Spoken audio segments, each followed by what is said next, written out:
Floyd. Glad to oblige, Kate. Pick you up as soon as we turn around, Kate. Oh, that'll be fine, Charlie. Make it exactly 20 minutes to maybe an hour from now.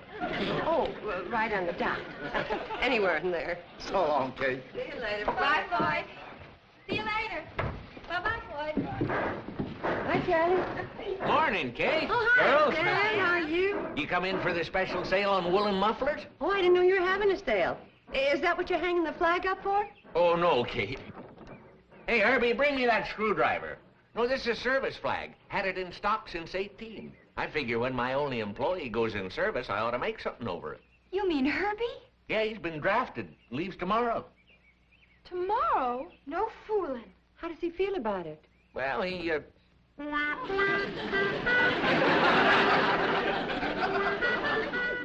That answer your question?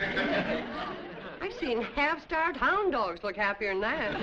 Yeah, Herbie's all heart. Yeah, but he's not the kind to want to shirk his duty. Oh, of course not. He's upset over leaving his hometown. He thinks nobody cares. But that's not true. Of course it isn't. It could be Herbie's got a point. Not too many people even know he's here. Yeah, I know what you mean. For a boy 6 feet tall, he sure throws a mighty short shadow. Yeah, not enough shade for a hot frog. Poor boy. You're the one he's really going to hate to say goodbye to, Billie Jo. You know how he feels about you. Well, sure, but what Come am I on, gonna girls. Let's go inside and cheer up Herbie. Especially you, Billie Jo.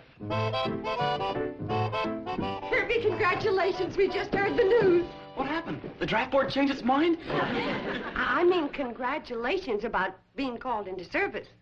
Oh. Well, everyone in Hooterville's sorry to see you go, Herbie. But we're sure proud of you. Huh?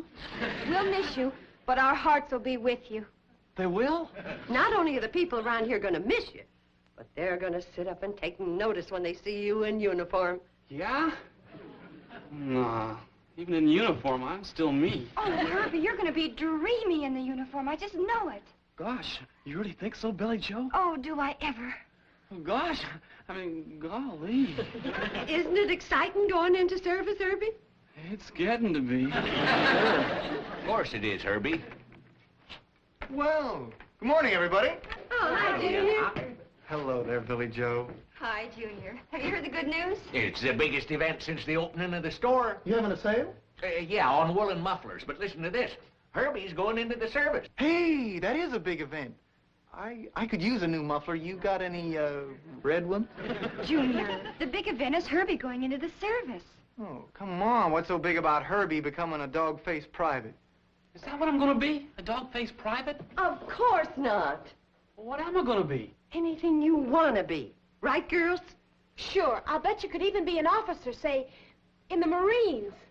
Or a jet pilot in the Air Force. Or a submarine commander. Or one of those, astronauts. Hey, that's a good idea. I sort of like them fancy-looking spacesuits. Maybe I'll become an astronaut. Hey, you got a head start, Herbie. You're practically weightless. Sure. Being thin can have its advantages. You might be the first man to reach the moon. Are you kidding? Herbie can't even reach for the pork and beans unless Mr. Drucker points it out to him. Junior, don't be jealous. Of Herbie?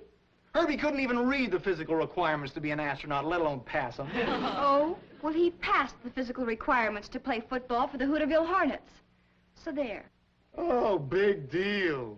Herbie Bates, the all-time leading yardage loser of the all-time scoreless wonders. Well, it's a record. Herbie, can't you see they're putting you on? On what? Oh, Bates, you're beautiful. You're really beautiful. What do you mean? Well, what he means is that you're handsome, and you're going to be even more handsome in uniform. Well, so long, Junior. It was nice seeing you. Hey, wait a minute. I haven't done my shopping yet. This is on the house. Well, what's going on here?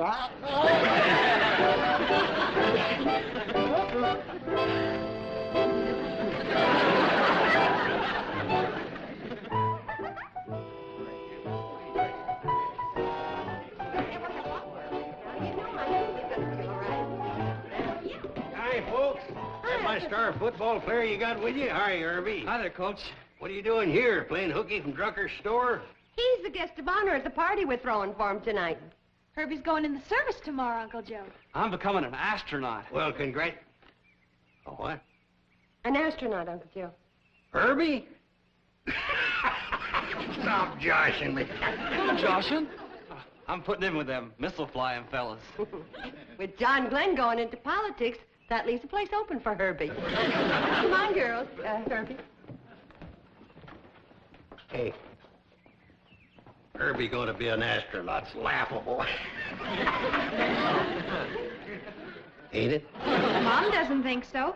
Or Billy, or Bobbie, or Mr. Drucker. Even Junior Hawker wasn't able to laugh about it.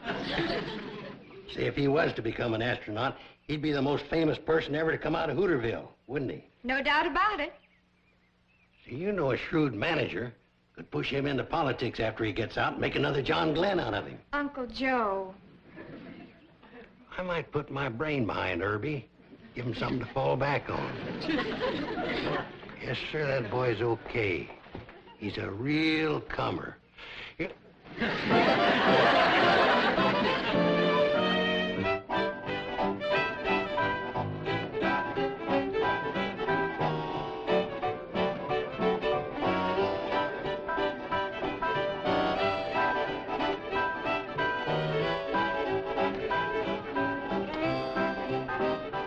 Hello, Albert.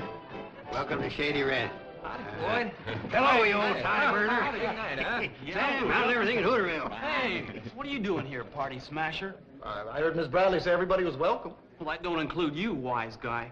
Relax, Herbie. You'll have Billie Jo all to yourself. Oh, well? Sure. Whenever she's not busy dancing with me. Hey, that ain't fair. Listen, you stay away from Billie Jo. This is my last night with her. Hey, want to come get some punch with me, Herbie? No, not now, Billy. Herbie and me want to have a talk about his future. Come on. I'll get some with you, Billie Jo. But wait a minute. I'd like to get some punch with you. Ain't that great, Herbie? I know. I made it myself. I don't care. I'm gonna get me some with Billie Jo. I knew a fella once that felt the same way about cider. Good or bad, he couldn't leave his stuff alone. For a fact, Billie Jo. Oh, Junior, that's cute. I don't think anything a slacker says is particular cute. Don't talk stupid, Bates. Junior's not a slacker, Herbie. I don't see him offering his services to his country. I'm deferred till I get out of college. Then I'm going into officers' training school. See? He admits it. He's gonna stay home and become a policeman. I'm becoming an officer in the Army, you dope. Oh, that kind. Boys, if we're going to argue, I'm going to have to break this up. Herbie, maybe you and I better go for a walk. No, we won't argue anymore. Oh, yes, we will. Now, let's walk.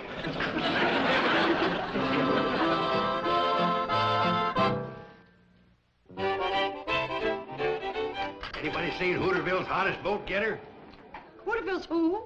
You know, Mom. Uncle Joe's political protege, Herbie Bates. He's the John Glenn of our town, otherwise known as Orbitin' Herbie Bates. Uncle Joe, why don't you stop bothering that boy? He'd like to spend a little time alone with Billy.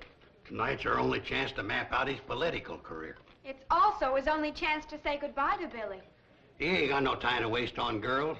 He's saving all his sweet talk for the voters and his kisses for their babies. Well, there goes the last of the big-time political bosses. I may be going real far away, Billie Jo. I know. Oh, but all right, T, I promise. You won't be running around with that slacker Junior Hawker all the time, will you? Oh, not all the time. I promise.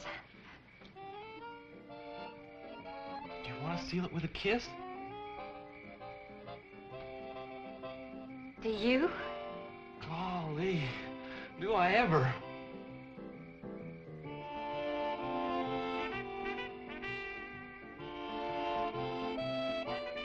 Hey, Herbie.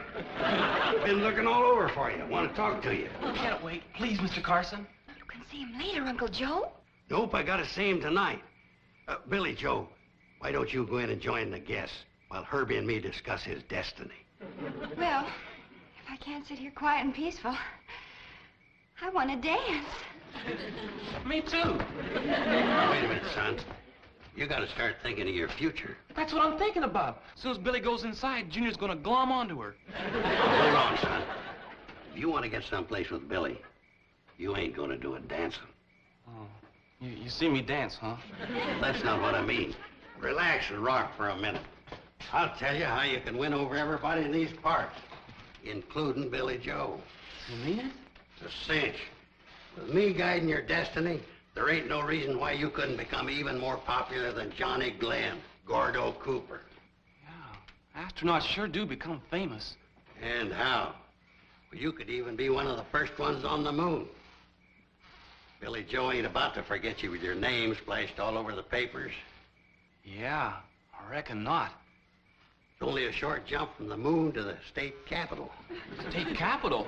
You come home a famous astronaut, pushing you right into politics. Politics? Yeah, Billie Jo cheering you onward and upward, just like everybody else. Junior Hawker would sure have to go some to beat that. Yeah, so would some of them other young punks traipsing around after Billie. Golly, Mr. Carson. I can't think of anything I'd rather do than having Billie Jo look up to me. If becoming an astronaut is what it takes to make Billie Jo forget about everybody else, then that's what I'm going to do. Boy, I'm going to go down to... Mr. Carson?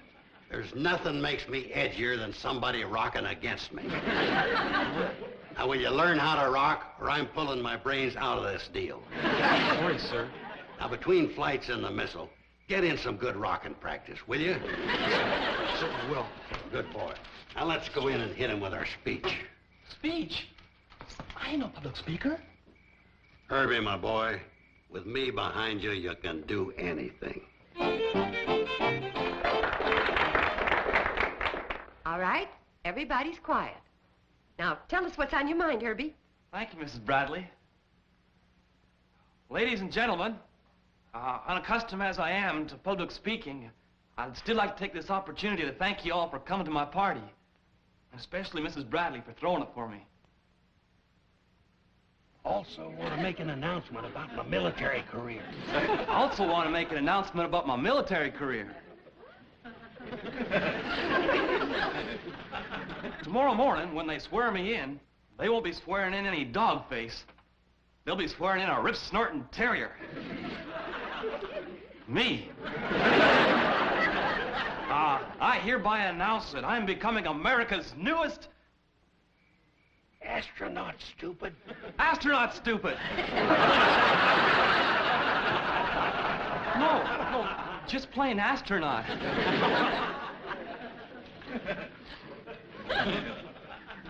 After a couple of trips around the moon and back with my buddies like Johnny Glenn and Gordo Cooper, I'm coming home and throwing my space helmet in the political ring.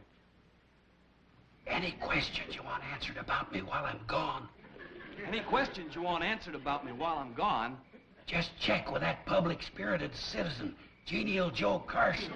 Just check with that public-spirited citizen, Genial Joe Carson. I thank you. I thank you. Hello, Kate. Well, Genial Joe, you just helped that boy make a fool of himself. Kate, you keep proving over and over that women and politics don't mix. We never should have given you the vote. With you and Herbie in politics, we may give it back.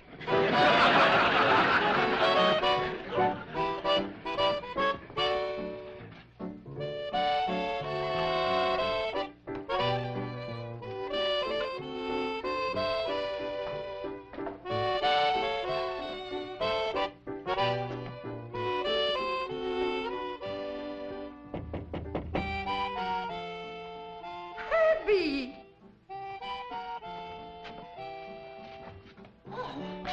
Why, you look like you've been scrapping with a grizzly. I just walked all the way back from the army camp, 40 miles through brush so no one would see me. Well, sit down before you faint and fall in it. Is anybody around here? Everybody's asleep, except Billie Jo. She's writing you another letter. But what happened? Well, after 6 days in the service, they up and kicked me out. Why? Well, it seems like I got what they call a trick knee. They said it probably came from playing football. And they said I also got a bad back, also probably from playing football. Anyway, after pretty near a week of tests and x-rays, they decided to give me a medical discharge. Oh, that's a shame, Herbie. But you've always got your job at Drucker's to go back to. Oh, I ain't going back there, Mrs. Bradley. After me popping off the way I did before I left, I ain't ever going to be able to face anybody again. Especially Billie Jo. Oh, I sure made a fool of myself. With some strong assistance from Genial Joe. Will you hide me here till morning? Of course, Herbie, but why Then I'll would... disappear. I'll take off for some foreign place like the Casbah or Cleveland or somewhere. Stop talking silly. If you're bent on hiding, I'll stash you in the attic till we can figure out some way of bringing you back from the service proper-like. Then you won't tell Billie Jo what a flop I am? Oh, no, of course not. Come on, let's go up to the attic. It isn't very comfortable, but then I'm afraid you have no choice. You either have to be honest or uncomfortable. What a shame. Herbie sure came a cropper, didn't he? Yeah. Poor boy's hiding up in my attic. But his spirits is down in the cellar. Too bad you had to sneak in here at night to tell me about it, Kate. Well, I wish I could think of some way to help you, but my mind's all full of newspaper business right now. Well, Sam, the truth of the matter is, I wanted to catch you before you went to press with the Hooterville World-Guardian. Kate figures the paper can help Herbie out of the mess he's in. When people read things in black and white, they're more likely to believe it. You know that, Sam. Now, wait a minute, Kate. As owner, editor, and publisher of Hooterville's only newspaper, and a man who's never deviated from the truth, you don't expect me to write a story to cover up for a bungling youth, do you? No, Sam. I'll write the story. That's different. I'd be proud to print anything you write, Kate. I'll set the type. Hey, how about me doing something? Okay, you can do our proofreading. If it's all the same with you, I think I'd be better at proof listening.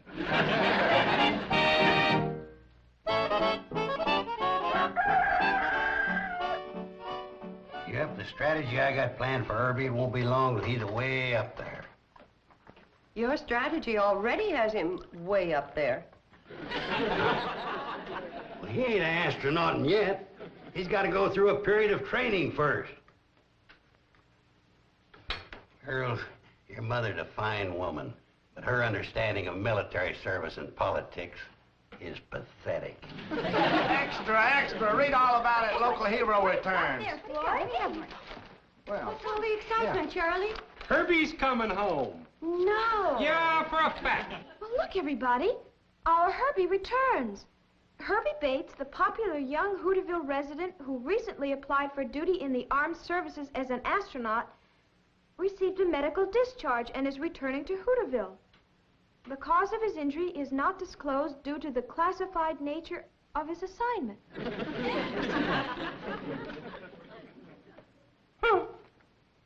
You suppose it's true? What do you mean, you suppose? There it is in black and white. Well, yes, I know, but sometimes newspaper... Hey, now there's another thing you're proving you don't know anything about. The newspaper game. Well, I guess you're right, Uncle Joe. It says here he'll be home tomorrow. Why don't we arrange for a homecoming celebration for him? Good idea. Oh, that's a good idea, Charlie. Say, I'll make a banner for the side of the train. Hero special or something. Uncle Joe, don't ruin another one of my good sheets by painting on it. Yeah, but Kate... Well, okay. This time it's worth it. I wonder how bad Herbie was hurt. Well, I don't know, but a great career was nipped in the bud. Oh, my poor Herbie.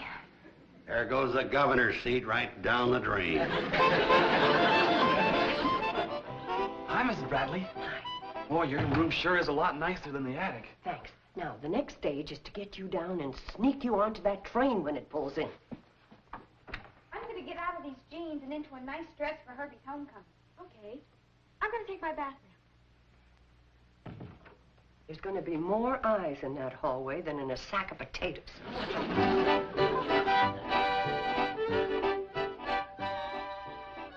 I gotta do something to you. What are you fixing on doing?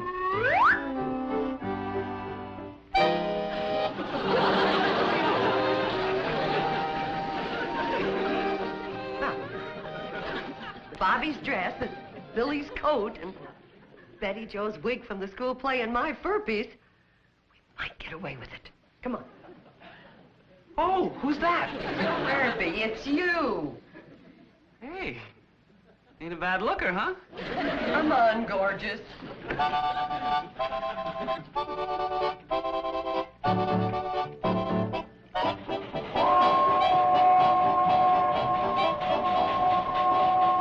she comes, folks.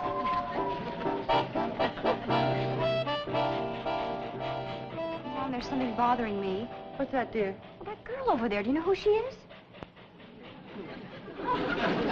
Oh, probably a friend of Herbie's. Well, I don't like her. Now, why do you say that?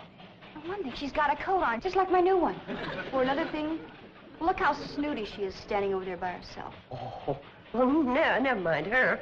Here comes the cannonball with Herbie. Look, dear, look. Look at the train. Good, Herbie Bates. What? He no sooner gets a uniform on than he has to go take up with that hussy. Oh, that's what you think. Good. I mean, it isn't good to think that way. Watch the train, dear. I've been writing to him for 6 whole days, and I haven't even looked at another boy. At least not for very long. And he has to go and do that to me. Pipe down, will you, Billy? You know, I ought to go there and scratch her eyes out, that man-stealer. Oh, Billy.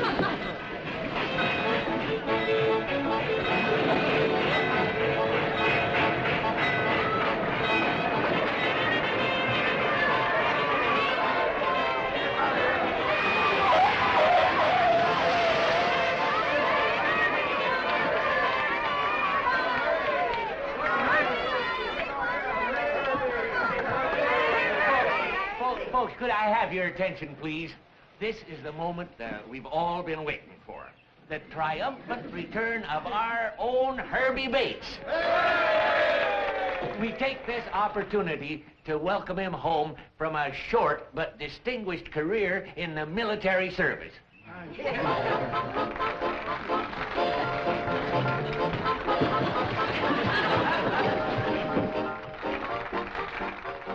Well, he's getting himself together a little slowly, folks.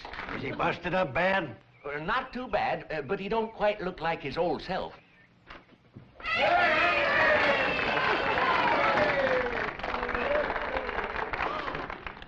Look at his lips. There's lipstick all over him. Oh, that hussy, she sneaked on the train and she kissed him.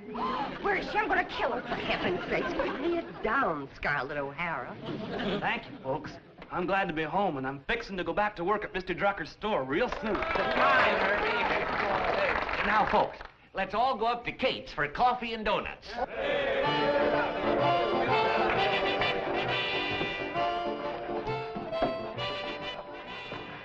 Oh, Herbie, my wonderful darling Herbie. You what? Oh, promise me you'll never look at that hussy again. Here, let me wipe her lipstick off of you. What? There, that's better. Now, here's some of mine. Golly, Billie Jo. Oh, golly. That. Well, the nerve of that hussy. She even wears my shade of lipstick. Golly. Come on, I'm not letting you out of my sight.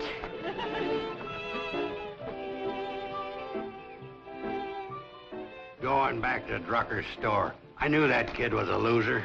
Doesn't look like one right now to me. Hey, Junior, you ever give any thought to using a military career as a springboard into politics?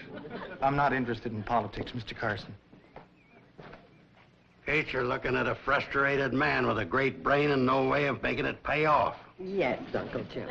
Stuck out here in the middle of nowhere with nothing but losers. Yes, Uncle Joe. Ain't it a cotton-picking shame?